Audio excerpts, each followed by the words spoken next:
Nah, perlu dipahami bahwa tripranata kehidupan ya atau tiga organ ya.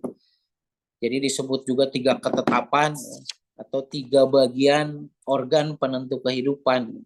Dimana kalau secara organia berarti kan yang pertama itu otak, kemudian saraf krania dan panca indera, sehingga rekan-rekan sekalian adanya bagian dari otak, kemudian dari otak itu disampaikan ke saraf kranial ya, kemudian di saraf kranial disampaikan juga ke panca indera, sehingga si manusia itu bisa bergerak, manusia itu bisa bertahan, manusia itu menjadi istimewa dari tripranata kehidupan tersebut ya. Nah, jadi tiga bagian ya, tiga bagian organ penentu kehidupan juga, begitu juga dengan secara budayanya. Jadi tiga penentu kehidupan itu, tiga organ ini rekan-rekan sekalian itu eh, diterapkan, berarti seperti halnya yang namanya otak, saraf kranial, dan panca indera, yaitu dengan teknik yang pertama itu adalah pok pek prak ya. Jadi kalau tiga pranata kehidupan itu sama dengan pok pek prak. Jadi perlu dipahami rekan-rekan sekalian yang disebut dengan pok itu apa kan gitu ya. Nah, saya akan tekankan kembali bahwa pok itu sama dengan bertanya dan memahami dengan intuisi.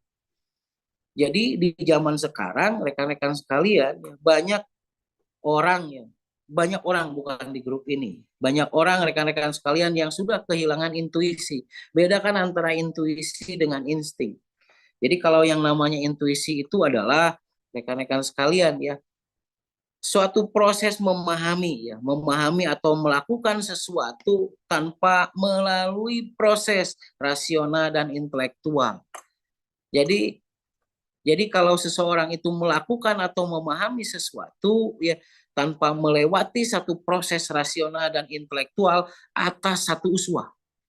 Nah, maka disitulah dia eh, yang namanya POK rekan-rekan sekalian.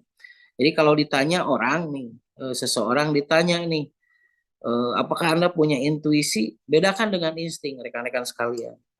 Jadi kalau insting itu adalah ketika Anda lapar, Anda kemudian mengambil minum, walaupun itu minum orang lain, nah itu insting karena Anda lapar, Anda mengambil kan gitu. Tapi kalau yang namanya intuisi itu adalah sebuah kemampuan memahami ya, memahami dan melakukan sesuatu tanpa melewati proses rasional dan intelektual atas satu uswah. Nah, itu yang disebut POK rekan-rekan sekalian. Yang kedua disebut PEK ya. Jadi PEK itu adalah ketika seseorang itu sudah melakukan POK yang mempunyai intuisi, maka seseorang itu akan bergeraknya dengan pasti, rekan-rekan sekalian. Dia langsung melaksanakannya dengan gerak. Dan kemudian prak itu adalah munculnya kebanggaan dengan bukti. Jadi pahami rekan-rekan sekalian, ya, yang menjadi tantangan kita sekalian dalam gerak-gerak itu adalah masalah intuisi. Banyak orang itu berpikirnya secara rasional. Coba bayangkan oleh rekan-rekan sekalian, kalau Anda rasionalkan sholat, Anda intelektualkan sholat, bisa-bisa Anda bisa berubah rekan-rekan. Kenapa Anda melakukan sholat? Kenapa kita melakukan sholat? Kenapa kita melakukan zakat? Zakat kalau Anda rasionalkan ya, bahwa Anda mempunyai uang, kemudian Anda zakatkan. Nah, pahami rekan-rekan sekalian, ketika dijakatkan berkurang kan? Tapi faktanya orang yang zakatnya itu bagus, rekan-rekan sekalian, rezekinya itu tidak berkurang. Nah, seperti itu yang namanya POK. Ketika ada perintah, lakukan atas satu uswah. Makanya rekan-rekan sekalian, POK ini adalah perlunya satu uswah. Melakukan sesuatu, memahami sesuatu tanpa melewati proses yang namanya rasional dan intelektual. Nah, begitu rekan-rekan sekalian seperti hanya otak. Jadi otak itu berdasarkan yang namanya neokortek atau batang otak ya rekan-rekan sekalian ya. Dan batang otak itu mempunyai mikrochip yaitu atoin. Bersikap patuh dan tunduk patuh kepada Sang Maha Pencipta rekan-rekan sekalian. Begitu juga dengan hirup. Dengan hidup ya.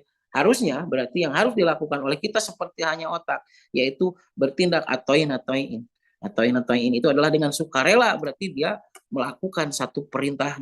Sama dengan kita memahami sesuatu, memahami sesuatu dan melakukan sesuatu itu tanpa melewati proses rasional dan intelektual atas satu uswah. Contohnya seperti ini rekan-rekan sekalian.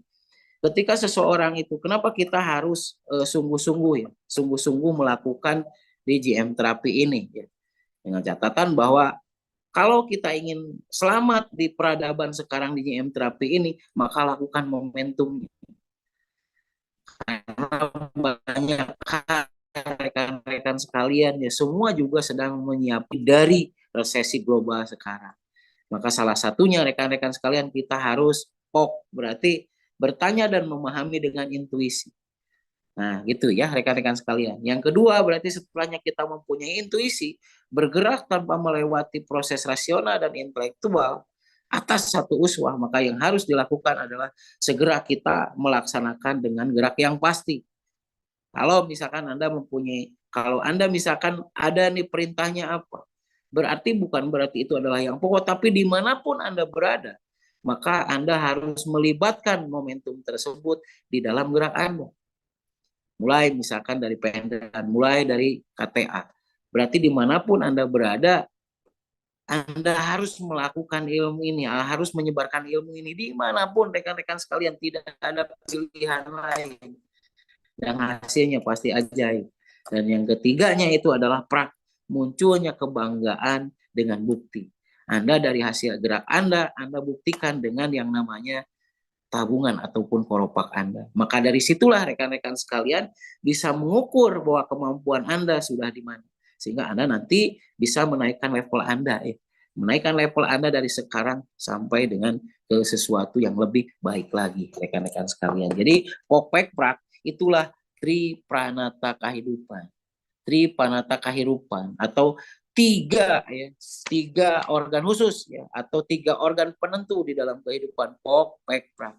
Disitulah kita akan bisa mengaktifkan otak, kita bisa mengaktifkan saraf krania, dan kita bisa memfungsikan panca indera sehingga kita akan bertemu dengan sebuah keajaiban. Perlu dipahami rekan-rekan sekalian, lakukan dulu ajaib kemudian, lakukan dulu kenyataan kemudian, yakini dulu kenyataan kemudian, yakini dulu maka Anda pembuktian di kemudian. Begitulah dengan Tri Pranata Kehidupan, begitulah dengan Popek Prak, rekan-rekan sekalian. Terima kasih atas semua perhatiannya. Mudah-mudahan rekan-rekan sekalian selalu disehatkan, selalu diberkahkan, ya, selalu dimampukan untuk mewujudkan cita-cita dan impiannya dengan cara Popek Pok, Pek, Prak. Begitu rekan-rekan sekalian, terima kasih atas semua perhatiannya. Bila topik walidaya, Assalamualaikum warahmatullahi wabarakatuh.